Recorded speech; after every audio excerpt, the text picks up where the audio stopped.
If you risk nothing, you risk everything.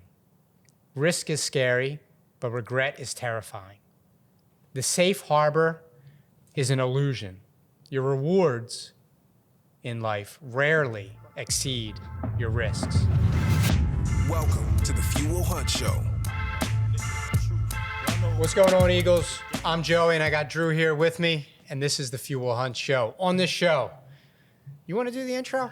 You want to do the intro? On this show, we help better your body, your brain, and your business. I'm about to lose my job. Because by bettering those things, we better ourselves and our society and restore the dignity of hard work. All right. I'm about to lose my job. But I'm not there quite yet. I was almost there. So like Drew said, yes, the object of this show is to strengthen your brain, your body, and your business so we can strengthen you and in turn strengthen society so we can restore the dignity of hard work, which is our mission at Fuel Hunt. Yeah, that's what I was missing. I'm really close to losing my job, though, so I need to get better. A couple more episodes. I do need to get better. So we have a couple different formats on the show. This is a rules of the few show. So we're going to chop up one of the rules of the few. We've done a few shows. No pun intended. I'm a pun guy, dude. That few pun, I use it all the time in email. Don't love that about you. You don't love it? I'm a pun. I think it comes with being a dad. Like when you become a dad, like puns are a thing. No, the one thing that came from me was with dad tax. Have you heard about that? The dad tax? No. So dad tax. Yeah, of course. Any bit of food that Parker gets, I think about. Oh, of course, that's your tax. Yeah. I had to explain that to my girls when they were very young because they're like, "What is this?" And it's a good prep for life because you know. Uncle Sam's always in the pocket. You know what I mean? He's in the pocket. So today we're going to talk about rule number 5 of rules of the few. And that rule is centered around risk. So let me read the rule verbatim. We'll stay true to the format here. Some of our community members are new. They're fledgling eagles. They're eaglets. And they're not wholly familiar with the rules of the few. So I will read rule number 5 verbatim. One of my favorite rules. Yeah? Okay, all right. Rule number 5, if you risk nothing, you risk everything. Risk is scary, but regret is terrifying. The safe harbor is an illusion. Your rewards in life rarely exceed your risks. Results, respect, resilience are all on the other side of risk. Be bold in the face of fear, never abandon, take risks, and take what's yours. There ends the rule. So let's chop it up a little bit, slice it up like a samurai. Let's talk about risk. What does risk mean to you? Or when I say the word risk to you, what thoughts immediately come at you and start hitting you? So going back to the rule in our shirt, if you risk nothing, you risk everything. A lot of people might think that the risk comes in putting yourself out there, doing something you've never done, starting a business, doing a marathon, doing a fast or a diet, or just something that puts you outside of your comfort zone is risky, right? Like that's what a typical risk is when you hear the word. But by risking nothing, you risk everything. So also not taking action is risky. Staying in the job that you hate is risky. Not having hard conversations with people, your partner, your friends, like that, you risk losing your relationships. Not putting yourself out there in the fear of looking stupid and taking care of your health because you might be out of shape. Where I was 270 pounds at one point. I could have been afraid of the risk of going for a run and getting laughed at, which I did. I did. But what did I risk in turn by not doing that? My health, my life. So I think a lot of times when you hear the word risk, you look you typically look at the action and not what you're giving up, essentially. Yep. I agree with all of that. And your personal journey, right, of it's really a health and health and longevity journey, right? It's a weight loss journey, but it's so much more than that, right? You're right. If many people in our community probably feel that way every day when they get up to go to the gym because they aspire to be at a healthy weight. They know when they're there, it's going to be risky. They're putting themselves out there in an environment where maybe they're new to training, maybe the body moves during certain movements and it makes them feel uncomfortable, and they risk being judged. They risk, like you said, looking stupid, which I feel is not a thing, but society has us convinced that looking stupid is a thing. You're worried about the perception of other people. Yep. So I agree with everything you said. For me, go ahead. I do have one more point to add. The greatest risk of all is not taking action in the one life that we're given. So if you never take risks or take action, you truly risk living a life wasted. Yep. That's a perfect segue into my thoughts. I believe, and this is a strong statement, but I believe to risk is to live. If you're not taking risks, you're essentially a breathing corpse. That's what you are, because risk is your one opportunity to be everything that you're meant to be. Your intuition and your higher self is telling you, you need to take the fork in the road. You need to take this risk because you're meant for so much more. You're meant to live, not just slowly die. So to risk is to live is what I hear in my mind every time I hear someone say the word risk. There's another thing that I hear in my mind whenever anybody says risk. And maybe if you'll allow me, and if the viewers and listeners will allow me, we'll do a little story time. It's a short story, but I think of it every time that I hear the word risk. Coworker told me it, ages ago, many years when I was first starting my career. Maybe you've heard it before. I have shared it with the community. I think maybe over email, like many, many years ago. It's about a king, a criminal, risk, and fear. Do you recall? No, Okay, cool. I'm all ears. So you're a captive audience. So a criminal committed a crime and was brought before a king for sentencing. And the king was a benevolent king, and he said, you have two choices. You can hang by rope, or you can accept what's behind that door. And he points to an ominous, ironclad, big black door that's being guarded by two soldiers. And the criminal thinks for a moment, and he says, I choose the rope. I thought you were going to say the door. Legit. I was like, Well, I think that's the response of the few, right? Yeah. So the criminal says, I choose the rope. The king mumbles under his breath, everybody chooses the rope.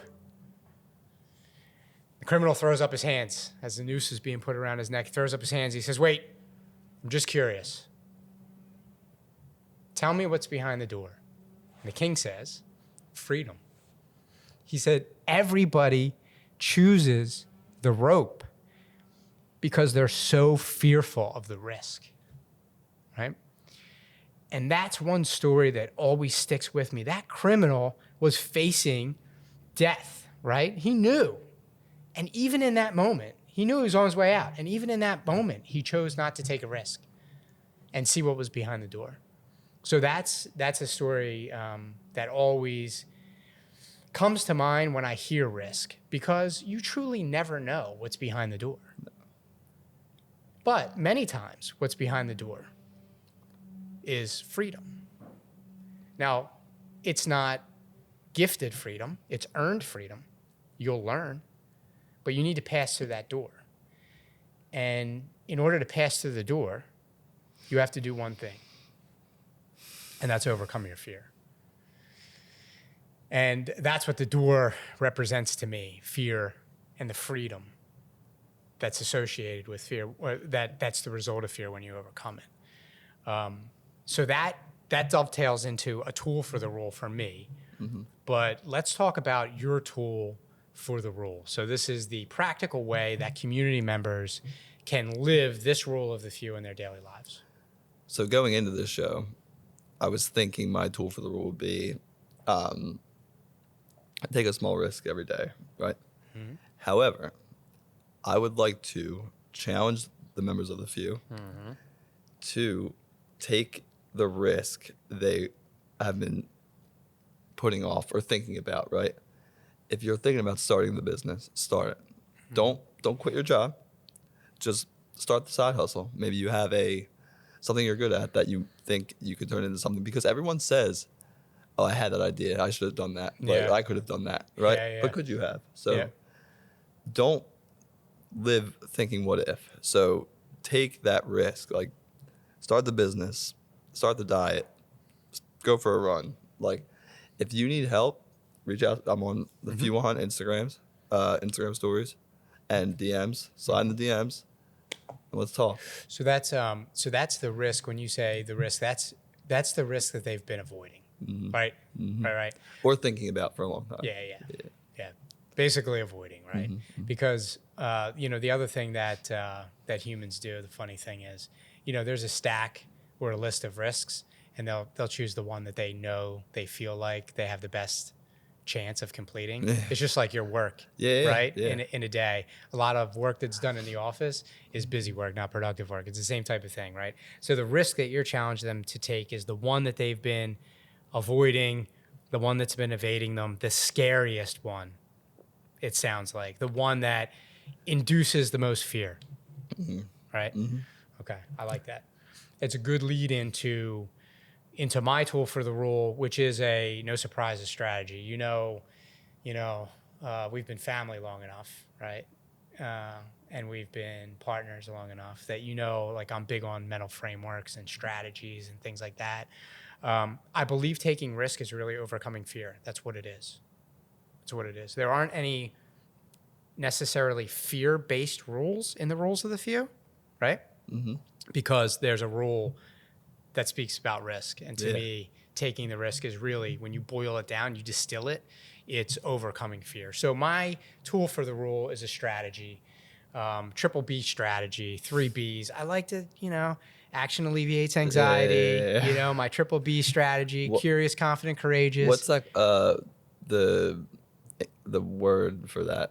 Alliteration? Is that alliteration? That is alliteration. Yeah. Oh, a fellow grammar enthusiast. Yeah. So alliteration. There's also some other words for it, but I believe powerful things come in 3s. And it's easier for me to remember, quite honestly, because I got a lot of floating around in my crazy brain. So I come up with these little mental frameworks to help me approach the day and overcome. Right? Adapt and overcome. So triple B strategy. When I am faced with a risk, when I am faced with a fear that I need to overcome, I do 3 things. First thing, very simple, and everybody skips it. Breathe. Right? Yep. Breathe. Detach. Create a sliver of detachment between what is scaring the shit out of you and what you need to do. The reason that it's so important to take that breath is because, and I don't think a lot of people know this, maybe members of the few do, but I don't think a lot of people know it. You're actually changing your reasoning in the moment. You're allowing yourself to switch from an emotional state to a rational state. You're going from like your limbic system, right, which is like real emotional and sees in black and white, to more of your cerebral system that's gray. Like it allows you to reframe the fear, like that moment, right? So breathe, first step, first B. Second B, which again shouldn't surprise you, is blueprint, right? Plan. I'm a big planner. Literally, I feel like planning is the one thing that everybody could do, planning your day specifically, is the one thing that everybody could do that could change their fucking life, and they don't do it. They're on autopilot. They're at the whims of their managers, the news, social media. They don't create a plan and stick to it. So second B, blueprint. Think about this fear, this risk you're about to take, the fear you're about to overcome, and the risk you're about to undertake. What are 3 things you can do on a daily basis, right? That will ensure that you're successful in taking this risk. That's it. Plan with some positive realism. Don't think about all the shit that could go wrong when you take this risk. Sit down, be realistic, and positive, both. I say positive realism. Is that even a thing? Is positive realism a thing? Did I just make that up? Kind of. Maybe I made it up. I don't know. Plan with positive realism.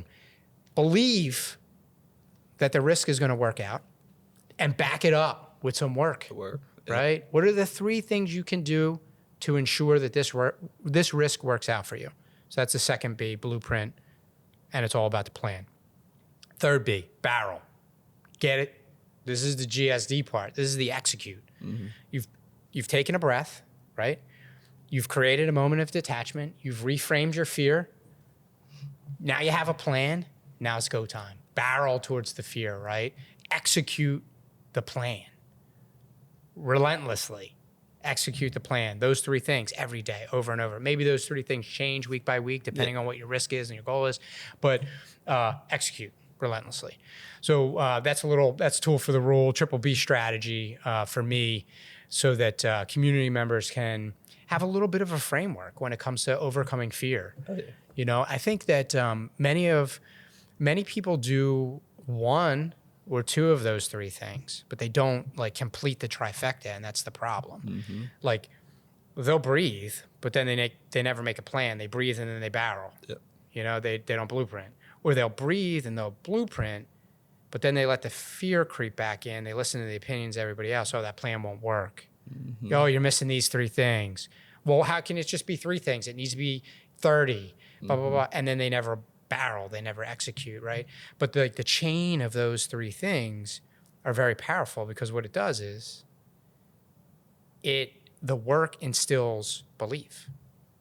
And then the more you believe that you can take this risk and be successful, the more work you'll do.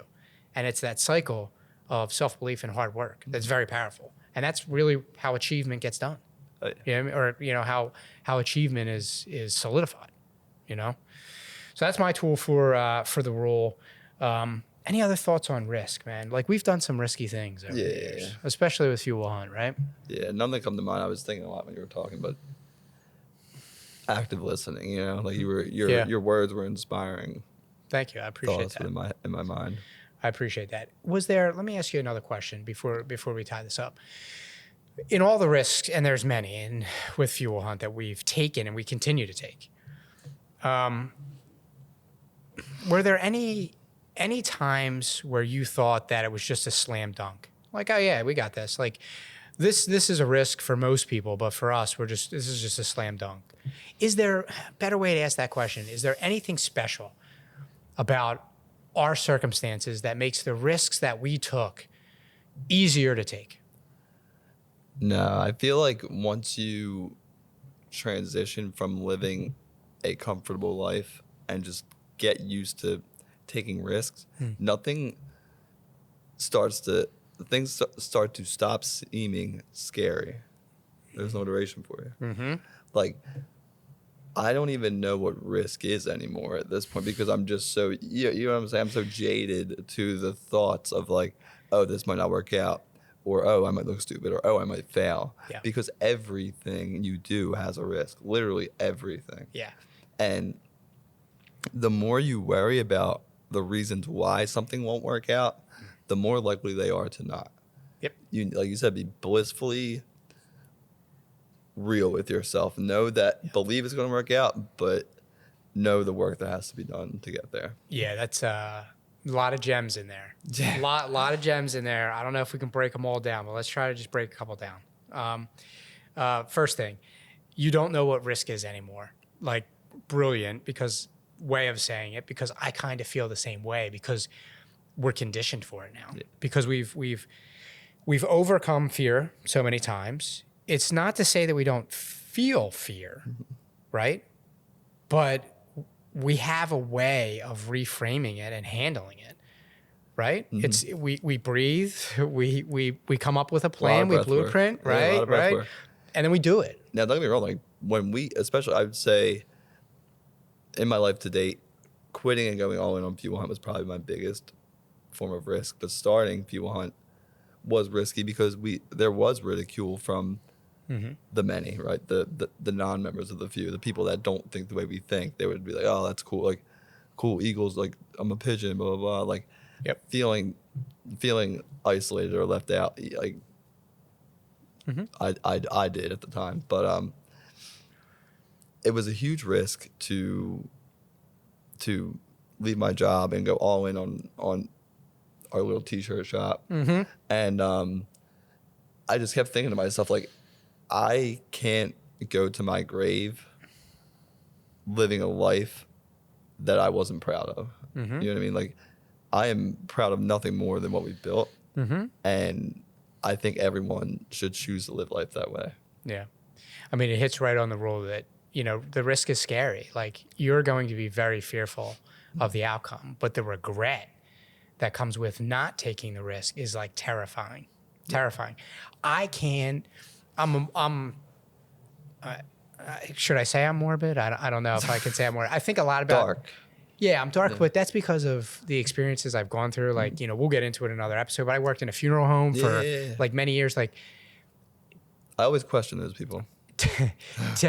death isn't an end to me. Yeah. It's a beginning. So like, I have a hard time saying that I'm morbid because I don't really see it that way.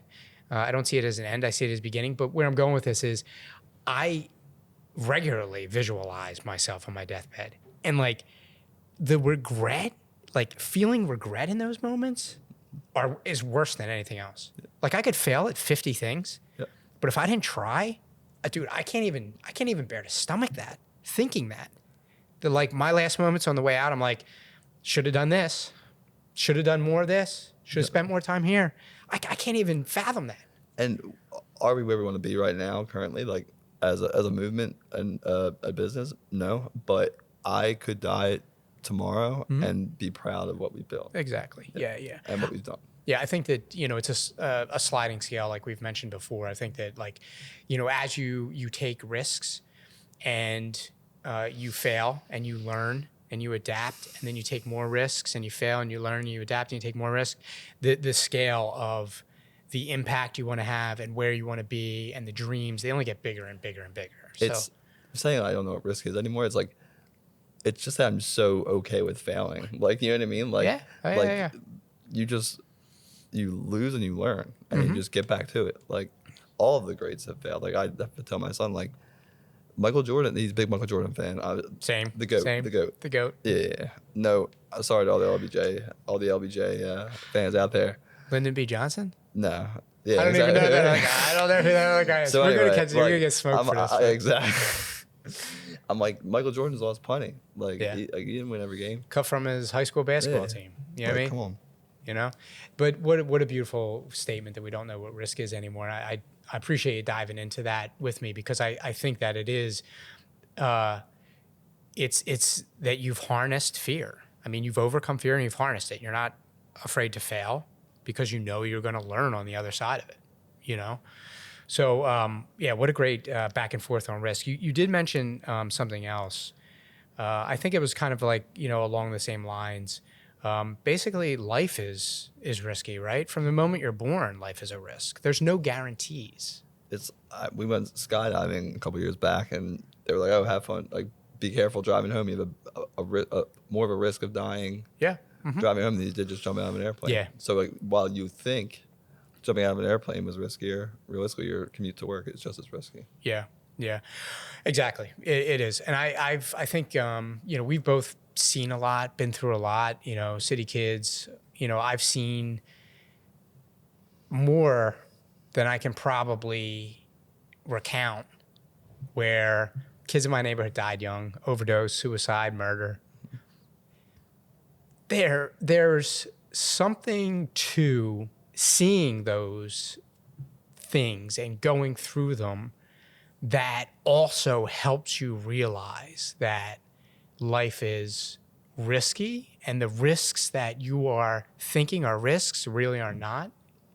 It's just a way to live, a way that you're meant to live, So this was great chopping up risk, man. Oh, yeah. Obviously, we have a risk collection on the site, which is a big hit with the community, right next to pain. Pain and risk, I think, since the inception of the community, have been two of the themes that really hit the few hard.